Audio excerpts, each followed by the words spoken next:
Yang pasti sampai sejauh ini kalau surat somasi belum kami terima di kantor, dan dari Mbak Dewi sendiri juga belum mengirimkan secara resmi.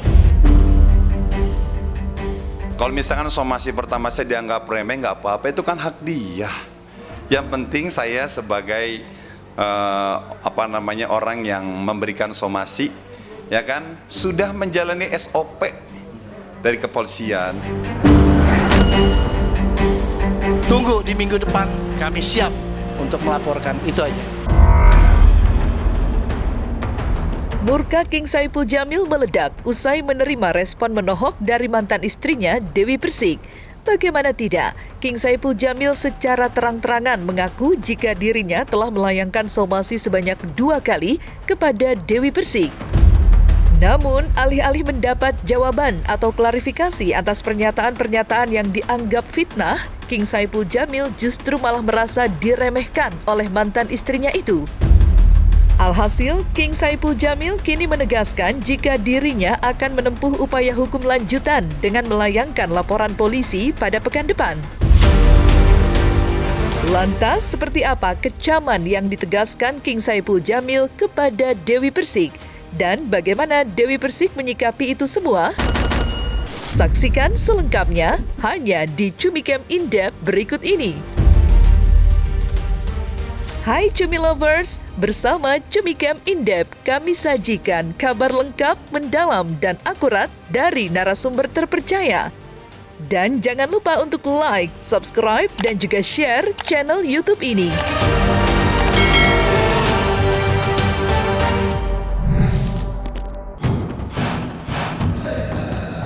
Perseteruan mantan pasangan suami istri King Saipul Jamil dan Dewi Persik kini kembali memasuki babak baru. Meski sedikit geram atas tanggapan menohok Dewi Persik, King Saipul Jamil mengaku tak masalah. Lantaran dengan demikian dirinya akan semakin mudah untuk memberikan upaya hukum lanjutan kepada mantan istrinya itu. Seperti diketahui, beberapa waktu lalu Dewi Persik mengaku telah menerima surat somasi yang dilayangkan mantan suaminya King Saipul Jamil.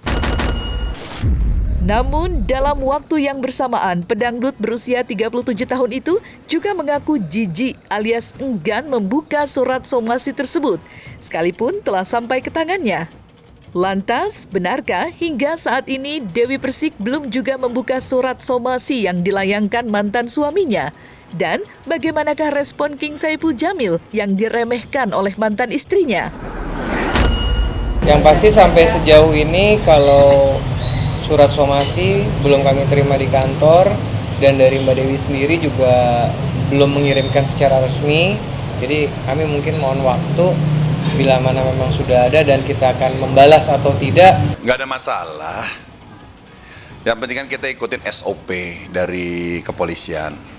Masalah ditanggapi atau tidak ditanggapi, yang penting kita sudah menjalani somasi. Jawab atau tidak jawab itu hak mereka. Yang penting kami sebagai orang yang merasa dirugikan, khususnya saya pribadi, saya tetap menjalani somasi itu.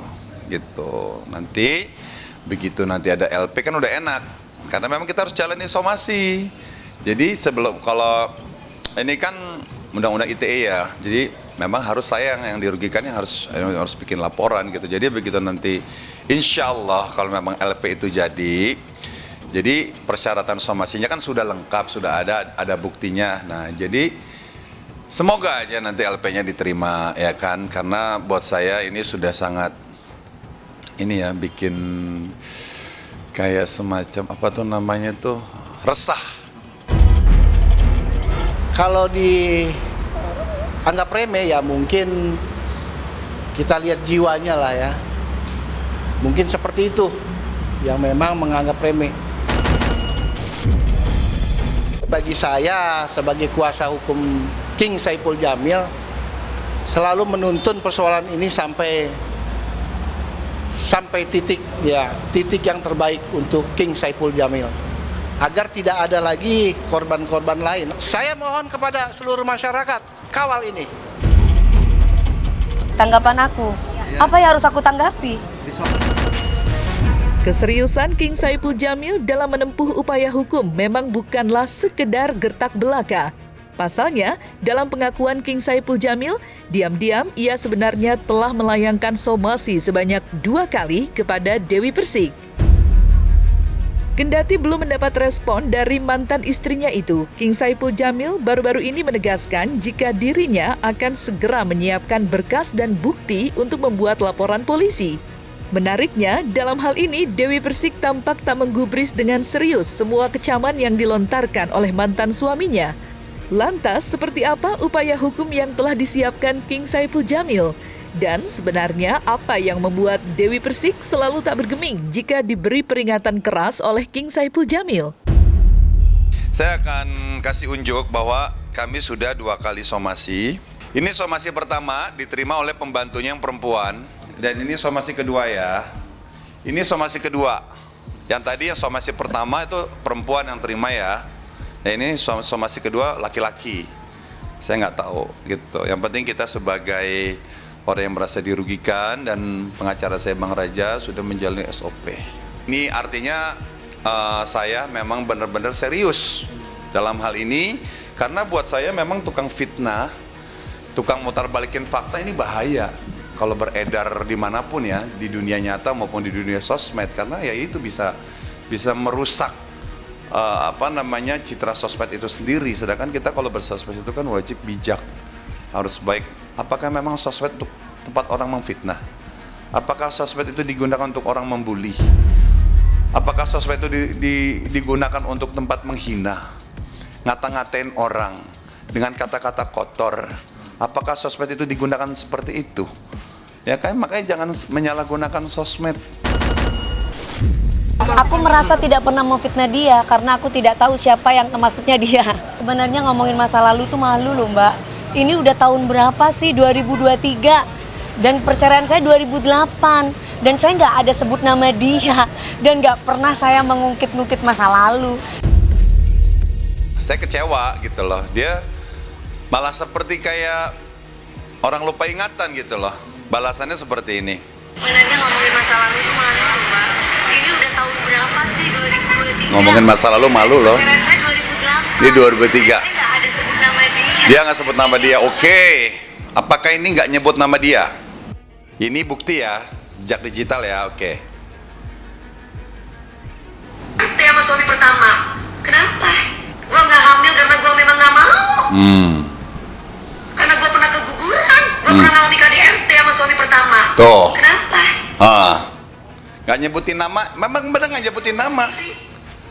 Tapi kan suami pertama dia siapa? Jadi kalau pernyataannya Mbak DP bilang, sudahlah lupakan, ya nggak bisa begitu.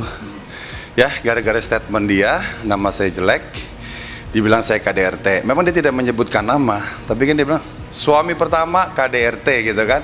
Lah, sekali lagi, suami pertama itu siapa gitu kan. Ya udah pasti kan Saipul Jamil gitu. Ya jadi dia harus bertanggung jawab gitu loh atas serangan-serangan saya 2 tahun terakhir ini gitu kan. Serangan dia terhadap saya, mohon maaf ya, serangan dia terhadap saya dibilang KDRT, terus juga dia melihat lelakinya katanya selingkuh dengan laki-laki lain gitu kan. Jadi dia harus bertanggung jawab, seperti saya dulu juga. Saya bertanggung jawab pada saat ada orang merasa dirugikan sama saya di 2016 gitu kan. Ya saya bertanggung jawab, apakah dengan saya bilang, sudahlah lupakan? Nggak bisa dong, ya nggak? Harus bertanggung jawab penuh. Sedangkan dia pada waktu dia mencaci maki saya dan memfitnah saya, dia dengan sadar. Dan dia live di sosmednya dia dan disaksikan oleh jutaan manusia dan direkam oleh jutaan manusia. Tunggu di minggu depan, kami siap untuk melaporkan, itu aja. Kita akan tegakkan hukum sesuai aturan yang ada.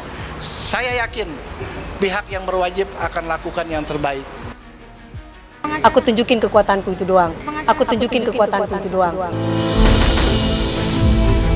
Iya, meski telah disomasi sebanyak 2 kali oleh mantan suaminya King Saipul Jamil, Dewi Persik nampak tak gentar dan justru seperti kebal hukum. Kendati dianggap tak takut dengan masalah hukum, Dewi Persik pun akhirnya disebut memiliki backingan yang berpengaruh di belakangnya. Namun, dalam hal ini King Saipul Jamil secara belak-belakan mengaku jika dirinya juga tak takut dengan itu semua. Lantas, benarkah Dewi Persik memiliki backingan pihak kepolisian? Dan bagaimana King Saipul Jamil menyikapi hal tersebut? Jadi yaitu mau dia berteman dengan siapapun, kalau memang dia salah, ya kan, saya yakin kepolisian kita akan memberikan sanksi kalau memang benar-benar dia salah gitu. Jadi jangan mentang-mentang dia dekat polisi, dia dekat dengan pejabat, terus dia salah, terus dia kebal hukum. Saya yakin bahwa kepolisian Indonesia akan menindak siapapun, tidak pandang bulu. Kan Mbak Dewi juga kan seorang seniman, ya kan. Undangan pastilah datang ke situ, nggak mungkin juk-juk datang tanpa diundang. Lah salaman lagi sama beliau, ya kan, petinggi polisi, itu aja. Kalau saya lihat ya undangan lah, ya seperti itu. Nggak ada bala bantuan, nggak ada perangko, bisa aja. Jadi kalau tanggapan kita belum bisa memberikan tanggapan karena memang belum kami tim kuasa hukum mempelajari somasi dari yang bersangkutan. Terlepas dari itu semua, hingga saat ini King Saipul Jamil tampaknya masih tak terima dengan semua pernyataan-pernyataan yang dilontarkan Dewi Persik melalui sosial medianya. Dalam hal ini, King Saipul Jamil merasa dirugikan lantaran sang mantan istri selalu menyebar fitnah. Terlebih belum lama kemarin, Dewi Persik sempat melontarkan sindiran pedas kepada pelaku pedofil yang diduga ditujukan dirinya. Ia meski tak menyebutkan nama dalam pernyataan frontal tersebut, King Saipul Jamil yakin jika itu semua ditujukan kepada dirinya. Tidak hanya itu, King Saipul Jamil pun merasa kecewa lantaran Dewi Persik tak henti menguliti aib masa lalunya. Padahal King Saipul Jamil telah berkali-kali menegaskan jika dirinya telah menebus dosa di masa lalunya. Lantas, seperti apa curhat pilu King Saipul Jamil yang sering disinggung oleh Dewi Persik? Dia bilang katanya soal pedofil. Memang dia nggak nyebut nama, tapi sekali lagi saya bukan pedofil. Kenapa saya bukan pedofil?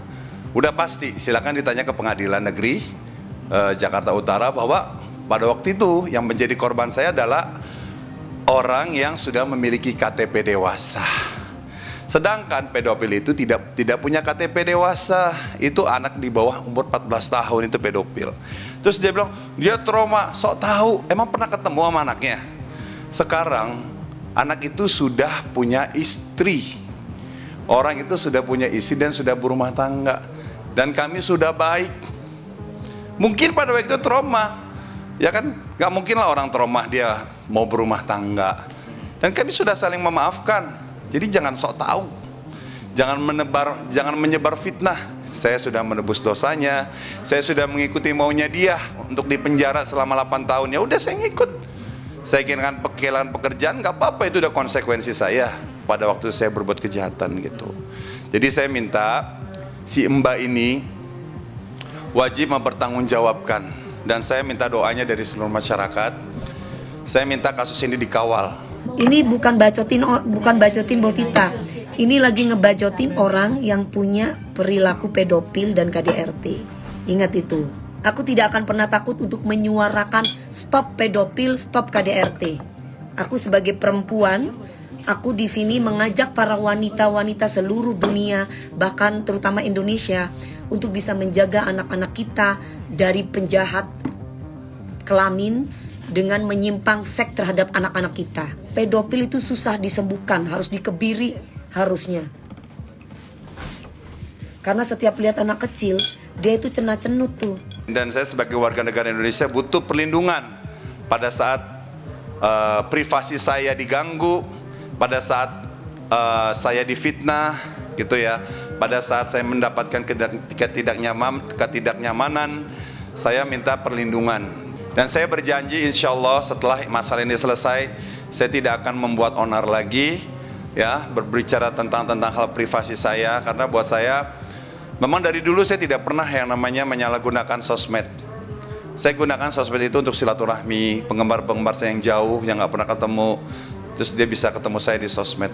Seperti itu. Doakan saya semoga saya menjadi orang yang baik, orang yang benar.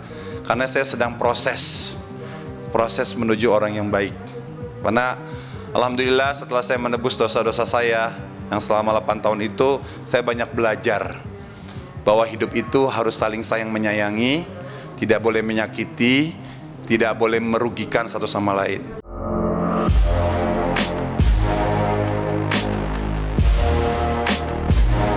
Nah, selesai sudah Cumi Lovers bersama Cumi Camp In-Depth. Kabar lengkap, mendalam, dan akurat dari narasumber terpercaya. Dan jangan lupa untuk like, subscribe, dan juga share channel YouTube Cumi Cumi.